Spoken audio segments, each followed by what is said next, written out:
आप सुन रहे हैं आज तक रेडियो।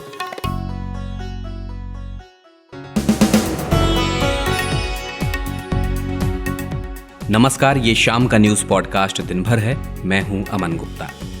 नेपाल ने पहले लिपुलेख, कालापानी और लिम्पियाधुरा को अपने नक्शे में दिखाया और अब यहां जनगणना कराने की तैयारी कर रहा है। तो क्या ये इतना आसान है या ये भारत को उकसाने की एक कोशिश है? दिल्ली में 2 दिन हुए जब कोरोना के मामलों में कुछ कमी आई और इसी बीच मुख्यमंत्री अरविंद केजरीवाल का ये कहना कि सेकेंड वेव का पीक जा चुका है, ये कितना सही है? और हालात बिगड़े तो क्या दिल्ली में भी लगेगा छत्तीसगढ़ की तरह लॉकडाउन? और अमेरिकी राष्ट्रपति डोनाल्ड ट्रंप से जब पूछा गया कि वे अगर चुनाव हार जाते हैं तो क्या वे अपनी पावर का पीसफुली यानी शांतिपूर्वक ट्रांसफर कर देंगे, इस पर उन्होंने कहा कि वे इस बात की गारंटी नहीं दे सकते। तो क्या होगा अगर ऐसा नहीं हुआ? तो क्यों ट्रंप ने ऐसा बयान दिया, जानेंगे। लेकिन पहले हेडलाइन सुनिए प्रतीक वाघमारे से।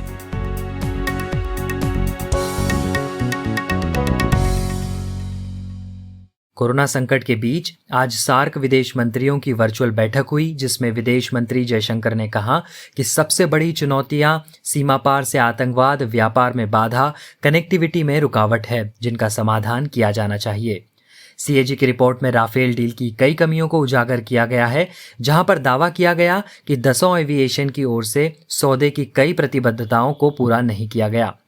नीति आयोग के सदस्य डॉक्टर पॉल का कहना है कि अगर लोगों ने सावधानियां नहीं बरती तो भारत की करीब 85% आबादी यानी 1 अरब के करीब आबादी कोरोना से संक्रमित हो सकती है। कोरोना महामारी की वजह से दुनिया भर में आर्थिक गतिविधियां प्रभावित हुई है। इस बीच इंटरनेशनल लेबर ऑर्गेनाइजेशन की रिपोर्ट में कहा गया है कि दुनिया भर में कोरोना महामारी के कारण 50 करोड़ से अधिक लोग बेरोजगार हुए हैं। ड्रग्स केस में जेल में बंद रिया चक्रवर्ती और उनके भाई शोविक को कोर्ट से अभी किसी भी तरह की राहत नहीं मिली है।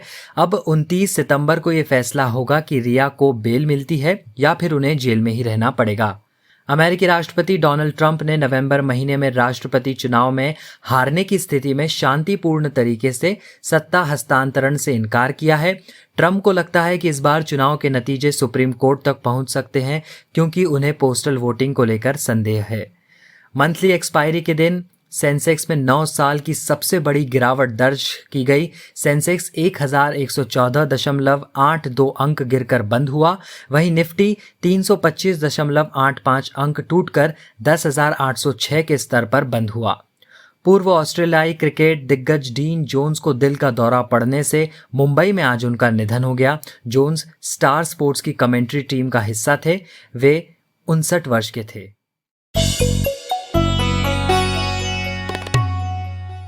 नमस्कार, मैं अमन गुप्ता हूं और आप हमारा न्यूज़ एनालिसिस पॉडकास्ट दिन भर सुनना शुरू कर चुके हैं।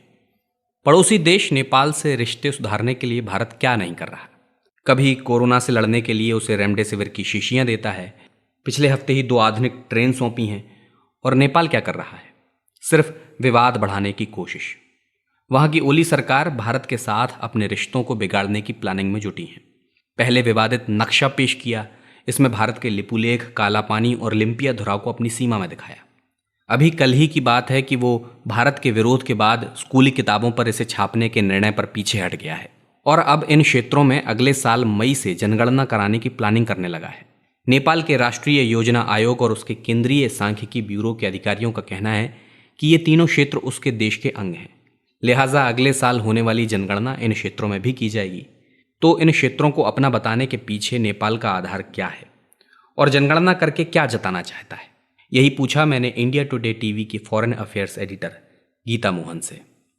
जी, अगर हम नेपाल की पहली बात करें, जो आप जनगणना की बात कर रहे हैं, सेंसस की बात कर रहे हैं, ये उसी डायरेक्शन में जा रहा है जहां पर नेपाल ये जताना चाहता है कि लिम्पियाधुरा जो काफी भीतर है भारतीय टेरिटरी के, वो हमेशा से नेपाल का हिस्सा रहा है। काला पानी हमेशा नेपाल का हिस्सा रहा है और लिपुलेख भी। काला पानी और लिपुलेख में थोड़ा विवाद तो था, जिसे हम बायलैटरल ढंग से सॉल्व करना चाहते थे, लेकिन लिम्पियाधुरा तो बिल्कुल भी नहीं था इन विवाद के उसमें। और फिर भी अगर आप देखें, नेपाल ने अपना पॉलिटिकल मैप बदल दिया है और उस पॉलिटिकल मैप में इन 3 जगहों को अपने मैप में नेपाली टेरिटरी में ऐड कर दिया है। और इसके चलते इन्होंने दो चीजें की हैं। एक सेंसस जिसकी बात आप कर रहे हैं ताकि दिखा सके और जता सके कि वो नेपाली टेरिटरी है, और दूसरा जो उन्होंने किया था कि रेडियो स्टेशन जो है जो अगल बगल में वो रेडियो स्टेशन जो है वो नेपाली लैंग्वेज में कालापानी और इसके इलाकों के इर्द गिर्द नेपाली लैंग्वेजेस के रेडियो स्टेशन चलने लगे। तो अगर आप देखें तो कहीं ना कहीं तो इसलिए जताने की कोशिश कर रहा है, बताने की कोशिश कर रहा है कि अगर हम ये सेंसस करते हैं तो हम ये बता रहे हैं कि ये लोग जो है ये हमारे हैं, और इनको इसलिए हम अपने सिटीजन्स के जो चार्टर होता है, जो सेंसस होता है, उसमें ऐड करने वाले हैं। गीता जी, नेपाल अगर ऐसा करता है तो भारत की ओर से क्या कदम उठाया जा सकता है? भारत ने पहले ही बहुत कड़े ढंग से इसका प्रोटेस्ट किया।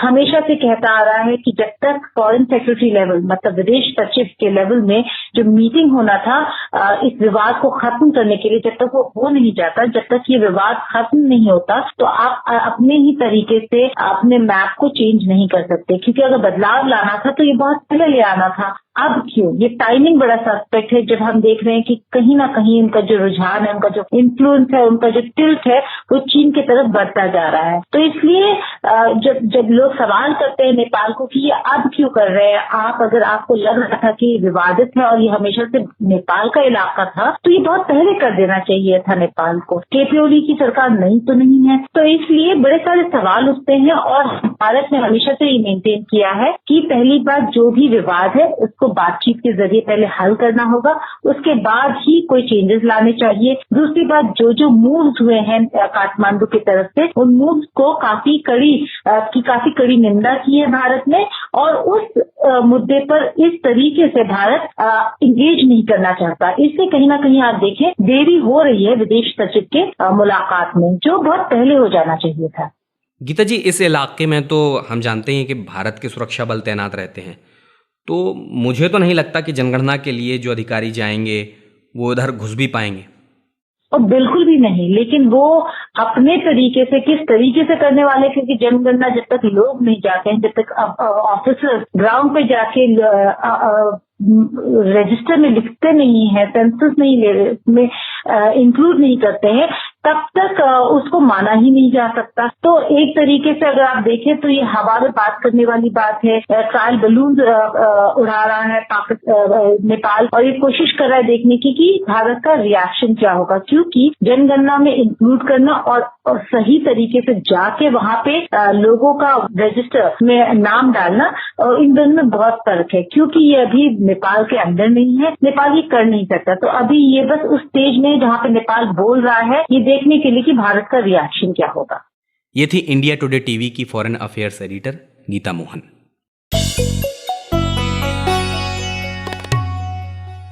अभी सितंबर के पहले हफ्ते में ही दिल्ली के स्वास्थ्य मंत्री सत्येंद्र जैन से जब दिल्ली में कोरोना की दूसरी लहर के बारे में पूछा गया तो उन्होंने कहा था कि दिल्ली को कोरोना वायरस ने कभी छोड़ा ही नहीं, और कोरोना की दूसरी लहर हम तब कह सकते हैं जब 1 या 2 महीने तक कोई पॉजिटिव केस ना आता और फिर नए मामले आने शुरू हो जाते।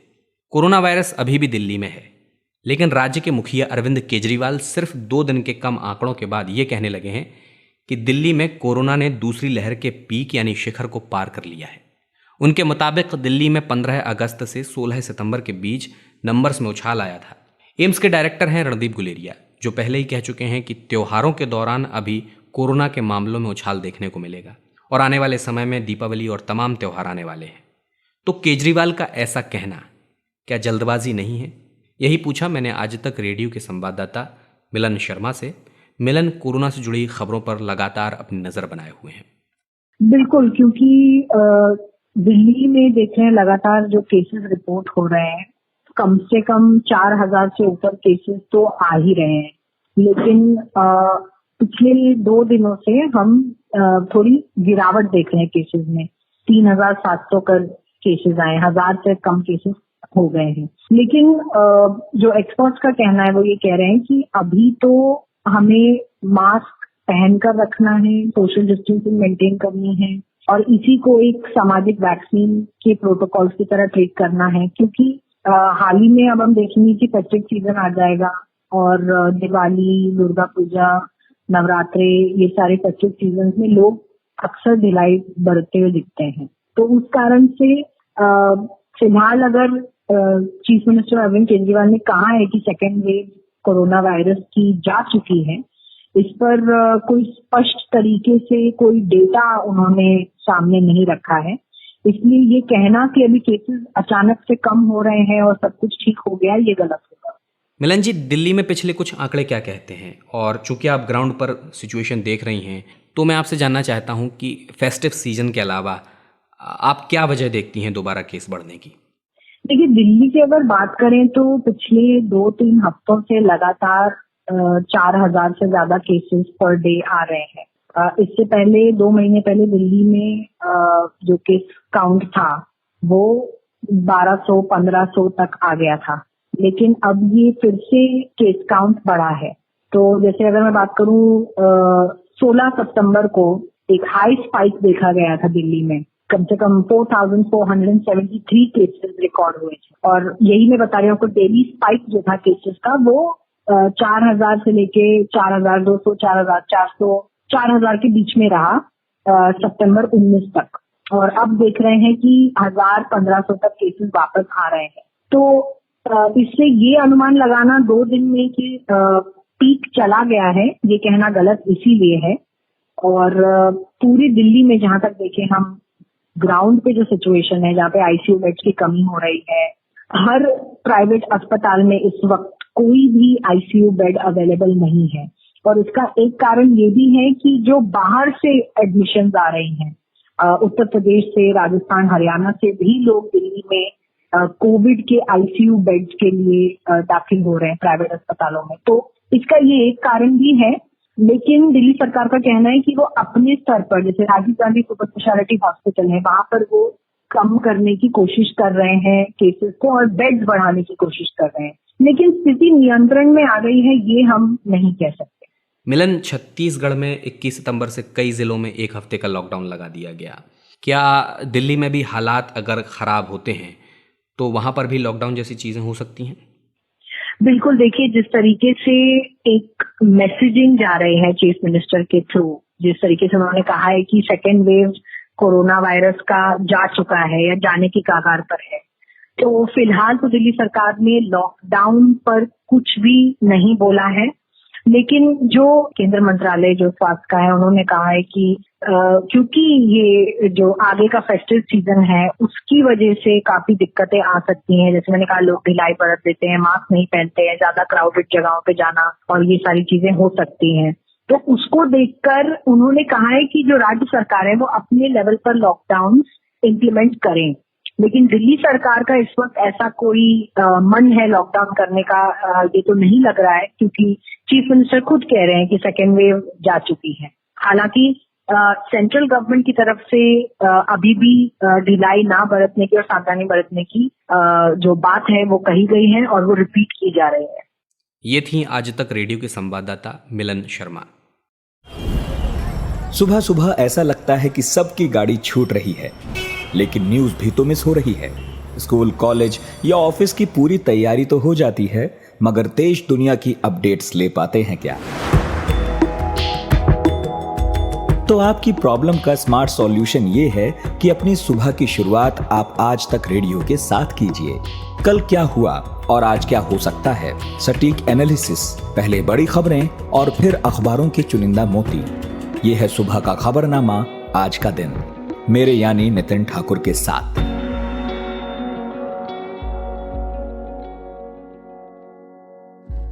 अच्छा, एक डेमोक्रेटिक कंट्री में चुनाव के नतीजों के बाद कोई सरकार चुनी जाती है तो इसका मतलब क्या होता है?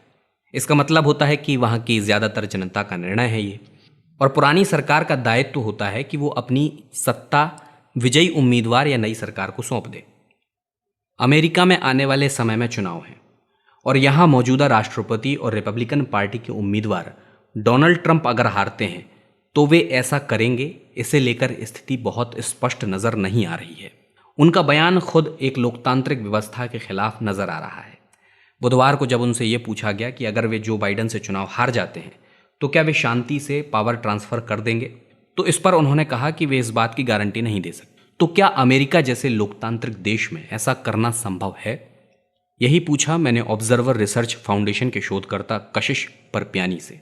क्योंकि जो अमेरिकन ट्रेडिशन ऑफ डेमोक्रेसी जिसको बोलते हैं, जो इनकी प्रथा रही है लोकतांत्रिक ट्रेडिशन को लेकर, इसमें पीसफुल ट्रांसफर ऑफ पावर एक बहुत अहम भूमिका निभाता है। और ये अमेरिकन हिस्ट्री में ऐसा कभी नहीं हुआ कि एक प्रेसिडेंट जो ना जीते और हार जाए इलेक्शन और फिर अगले प्रेसिडेंट के लिए वो रास्ता ना बनाए। आपको याद होगा कि जॉर्ज बुश जब का सेकेंड टर्म जब खत्म हुआ था, तब उनका और बराक ओबामा का रिलेशन भी बहुत अच्छा नहीं था कैंपेन के थ्रू।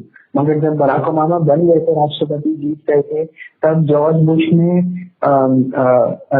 मदद की थी कि बराक ओबामा के इनकमिंग एडमिनिस्ट्रेशन को कोई दिक्कत ना पहुंचे, ना आए, कि कंटिन्यूटी बनी रहे गवर्नमेंट की, क्योंकि continuity, political continuity economic stability से भी लिंक होती है। वैसे ही जब डोनाल्ड ट्रंप जीते थे 2016 में, तो एक तरह से ये किस्मत का खेल था कि बराक ओबामा तभी वो जॉर्ज बुश वाली पोजीशन में थे कि वो एक ऐसे व्यक्ति को व्हाइट हाउस में वेलकम कर रहे थे जिनके साथ उनका थोड़ा छत्तीस आंकड़ा रहा है। मगर तब भी बराक ओबामा ने बड़ी ह्यूमिलिटी के साथ कहा था कि ये अमेरिकन ट्रेडिशन है, ट्रांसफर ऑफ पावर तो होना ही है। तो लोगों ने अपनी बात रखी है और डोनाल्ड ट्रंप जीते हैं, तो जो भी है अब आगे बढ़नी चाहिए स्टोरी, और डोनाल्ड ट्रंप की सक्सेस अमेरिका का सक्सेस होगा। तो मॉडर्न हिस्ट्री में ऐसा कोई उदाहरण नहीं है कि ऐसा हुआ हो कि प्रेसिडेंट अड़ जाए, निकलने वाला प्रेसिडेंट अड़ जाए। तो ये डोनाल्ड ट्रंप के जो अभी कमेंट्स आए हैं उसको मैं सिर्फ पॉलिटिकल पर्सपेक्टिव से देखूंगा, क्योंकि ये आई थिंक कि उनकी लास्ट टाइम वाली स्ट्रैटेजी है। 2016 में भी उन्होंने बोला था कि अगर वो हारे तो समझ लेना कि चीटिंग हुई है, कि डेमोक्रेट्स ने इलेक्शन को फिक्स किया है। इस बार भी वो ये कह रहे हैं, मेनली मुझे लगता है मेल इन वोटिंग के टॉपिक को लेकर, क्योंकि वो अपने लोगों को, अपने बेस को, अपने इलेक्टोरल टारगेट को वो उकसाना चाहते हैं, बोलना चाहते हैं कि देखिए डेमोक्रेट्स जो हैं, जो बड़ी बड़ी सिटीज में रहते हैं, और यूएस में election voting day is not a holiday. तो काफी हद तक जो लिबरल लोग हैं, जो वर्किंग क्लास लोग हैं, जो ज्यादातर डेमोक्रेट्स को वोट करते हैं, वो बाहर जाकर वोट नहीं करते। तो ये पैंडेमिक की वजह से अब जो ये मेल इन वोटिंग का की लहर जो चली है, उसके हिसाब से काफी लोग कह रहे हैं कि डेमोक्रेट्स को फायदा होगा, क्योंकि आपको सिर्फ क्या करना है, आपके मेल में बैलेट आएगा, आपको एक टिक मारना है उस पर और फिर वापस भेज देना है और आपका वोट हो गया। तो वर्किंग पीपल जो है, बिल्कुल, ट्रंप ने कहा भी है कि ballot is a disaster. Correct. तो वो अभी ये बोलकर वो अपने देश को उकसाना चाहते हैं, जो उनके ट्रेडिशनल देश हैं रूरल अमेरिका में, वो उनको बोलना चाहते हैं कि देखो मेल इन वोटिंग में चीटिंग हो सकती है। हालांकि कोई रिसर्च में ऐसा नहीं पाया गया है कि मेल इन वोटिंग में कुछ फ्रॉड हो सकता है। एंड ज्यादातर तो लोग ऐसा भी बोलते हैं कि मेल इन वोटिंग में चीटिंग का संभावना ज्यादा कम है, ज्यादा नहीं। तो वो बस अपने देश को उकसा रहे हैं, बोल रहे हैं कि आप जाके वोट कीजिए, इसलिए वरना ये पूरा इलेक्शन फिक्स है। जी कशिश, डोनाल्ड ट्रंप के इस बयान को लेकर जो बाइडन की भी प्रतिक्रिया आई है। उन्होंने ये कहा है कि अगर ट्रंप ऐसा नहीं करते हैं तो वे उनके खिलाफ मिलिट्री का इस्तेमाल करेंगे। तो आप कैसे देखते हैं इस तरह की बातों से किसकी छवि को नुकसान होगा, ट्रंप की या बाइडन की? मुझे लगता है ये जो बाइडन की तरफ से बहुत बड़ी गलती है। जो बाइडन को ऐसी चीजों पर रिएक्ट नहीं करना चाहिए। वो जब इन बातों पर ऐसे रिएक्ट करते हैं और वो बोलते हैं कि अगर वो जीत जाएंगे वो मिलिट्री लगवा देंगे ट्रंप के पीछे, उन्हें व्हाइट हाउस से निकालने के लिए, ये ऐसी बातें ट्रंप के सपोर्टर्स को के साथ और ज्यादा की तरह चलती है, ताकि ट्रंप कह सके देखो बाइडेन आप बोल रहे हैं कि वो आपके प्रेसिडेंट को, यानी कि मैं डोनाल्ड ट्रंप को मिलिट्री के हाथों खिंचवा के बाहर निकालेंगे व्हाइट हाउस से। तो ऐसी बातें आई थिंक दोनों का हार्म तो है ही। इलेक्शन का जो वातावरण है और खराब होता है, और मिलिट्री की छवि में भी एक इफेक्ट आता है। एक सर्वे के मुताबिक जो अमेरिका के इंस्टीट्यूशन हैं, जुडिशरी ले लीजिए आप, एग्जीक्यूटिव ले लीजिए, यहाँ आप लेजिस्लेचर ले लीजिए, इनके कंपैरिजन में यूएस मिलिट्री की फेवरेबिलिटी रेटिंग सबसे ज्यादा है। अमेरिकन की आंखों में अमेरिकन मिलिट्री की छवि उनके गवर्नमेंट से भी बेटर है। तो ऐसे मामलों में अगर मिलिट्री के ऊपर एक ऐसी राजनीति खेली जाती है तो आगे जाके वो इंस्टीट्यूशन पे भी इफेक्ट पड़ेगा। बिल्कुल कशिश, भले ही ट्रंप ने इन सभी बातों को खुद के समर्थकों को भड़काने के लिए कहा हो, लेकिन अगर मान लीजिए कहीं ऐसी स्थिति बन गई तो क्या होंगी चुनौतियां? देखिए अभी वहां पे कनेक्शन आएगा जो अब रिसेंटली जिनका निधन हुआ है, रूथ बेडर गिन्सबर्ग, जो अमेरिकन सुप्रीम कोर्ट पे जज थी। क्लिंटन ने उन्हें नॉमिनेट किया था, वो काफी सालों तक थी सुप्रीम कोर्ट के बेंच पर। अभी 40 दिन से भी कम बचे हैं इलेक्शन को, और अब ट्रम्प को नॉमिनेट करना है एक नया सुप्रीम कोर्ट जज। और अगर ऐसी कोई स्थिति उभरती है इलेक्शन में कि इलेक्शन रिजल्ट पे या कुछ क्वेश्चन हो या ट्रम्प नहीं जाते हारने के बावजूद, तो वो मैटर सुप्रीम कोर्ट में ही जाना है। और अगर कुछ सुप्रीम कोर्ट में मैटर जाना है तो जैसे आपने 2000 के इलेक्शन में देखा, बुश और गोर के बीच में सुप्रीम कोर्ट ने डिसाइड किया कि बुश जीते हैं, और तभी एविडेंट था कि वो सुप्रीम कोर्ट का जो सुप्रीम कोर्ट में कंजर्वेटिव्स का पलड़ा भारी था। तो अब वो इस बात को कनेक्ट करके बोल रहे हैं कि अगर प्रॉब्लम हुई है इलेक्शन में, तो ये जरूरी नहीं है कि मैं सुप्रीम कोर्ट की जो लास्ट सीट अभी जो वेकेंट हुई है रूथ बेडर गिन्सबर्ग के देहांत से, उसको मैं फिल करूं। तो इसमें ये एंगल भी आता है। ये थे ऑब्जर्वर रिसर्च फाउंडेशन के शोधकर्ता कशिश परपियानी। और चलते चलते हेडलाइंस एक बार फिर। कोरोना संकट के बीच आज सार्क विदेश मंत्रियों की वर्चुअल बैठक हुई, जिसमें विदेश मंत्री जयशंकर ने कहा कि सबसे बड़ी चुनौतियां सीमा पार से आतंकवाद, व्यापार में बाधा, कनेक्टिविटी में रुकावट है, जिनका समाधान किया जाना चाहिए। सीएजी की रिपोर्ट में राफेल डील की कई कमियों को उजागर किया गया है, जहां पर दावा किया गया कि दसों एविएशन की ओर से सौदे की कई प्रतिबद्धताओं को पूरा नहीं किया गया। नीति आयोग के सदस्य डॉक्टर पॉल का कहना है कि अगर लोगों ने सावधानियां नहीं बरती तो भारत की करीब 85% आबादी यानी 1 अरब के करीब आबादी कोरोना से संक्रमित हो सकती है। कोरोना महामारी की वजह से दुनिया भर में आर्थिक गतिविधियां प्रभावित हुई है। इस बीच इंटरनेशनल लेबर ऑर्गेनाइजेशन की रिपोर्ट में कहा गया है कि दुनिया भर में कोरोना महामारी के कारण 50 करोड़ से अधिक लोग बेरोजगार हुए हैं। ड्रग्स केस में जेल में बंद रिया चक्रवर्ती और उनके भाई शोविक को कोर्ट से अभी किसी भी तरह की राहत नहीं मिली है। अब 29 सितंबर को ये फैसला होगा कि रिया को बेल मिलती है या फिर उन्हें जेल में ही रहना पड़ेगा। अमेरिकी राष्ट्रपति डोनाल्ड ट्रंप ने नवंबर महीने में राष्ट्रपति चुनाव में हारने की स्थिति में शांतिपूर्ण तरीके से सत्ता हस्तांतरण से इनकार किया है। ट्रंप को लगता है कि इस बार चुनाव के नतीजे सुप्रीम कोर्ट तक पहुंच सकते हैं, क्योंकि उन्हें पोस्टल वोटिंग को लेकर संदेह है। मंथली एक्सपायरी के दिन सेंसेक्स में 9 साल की सबसे बड़ी गिरावट दर्ज की गई। सेंसेक्स 11,114.82 अंक गिरकर बंद हुआ। वहीं निफ्टी 325.85 अंक टूटकर 10,806 के स्तर पर बंद हुआ। पूर्व ऑस्ट्रेलियाई क्रिकेट दिग्गज डीन जोन्स को दिल का दौरा पड़ने से मुंबई में आज उनका निधन हो गया। जोन्स स्टार स्पोर्ट्स की कमेंट्री टीम का हिस्सा थे। वे 59 वर्ष के थे। और अब वक्त हो चला है आपसे विदा लेने का, लेकिन रुकिए, उससे पहले आपको एक चिट्ठी पढ़कर सुनाते हैं जो इलेक्ट्रॉनिक तरीके से हमें लिख भेजी है लोकेश सलारपुरी ने। लोकेश लिखते हैं कि आंखें बंद करके सुकून के साथ आज तक रेडियो पर प्रोग्राम सुनना एक अलग ही अनुभव देता है। पूरा दिन न्यूज़ चैनल्स की फिजूल की चीख चिल्लाहट के बीच बड़ी ठंडक का एहसास कराता है आज तक रेडियो। लिविंग मीडिया का इंडिया टुडे के बाद ये दूसरा अच्छा कदम है, इसे बनाए रखिए। लोकेश, आपकी इस प्यार भरी चिट्ठी के लिए आपका बहुत बहुत शुक्रिया। खुशी है कि आज तक रेडियो के ज़रिए इस भागदौड़ भरी लाइफ में हम लोगों को सुकून दे पा रहे हैं और लोगों तक खबरें पहुंचाने का अपना धर्म भी निभा पा रहे हैं। लोकेश की तरह आप भी हमें ईमेल लिखिए, पता है radio@aajtak.com।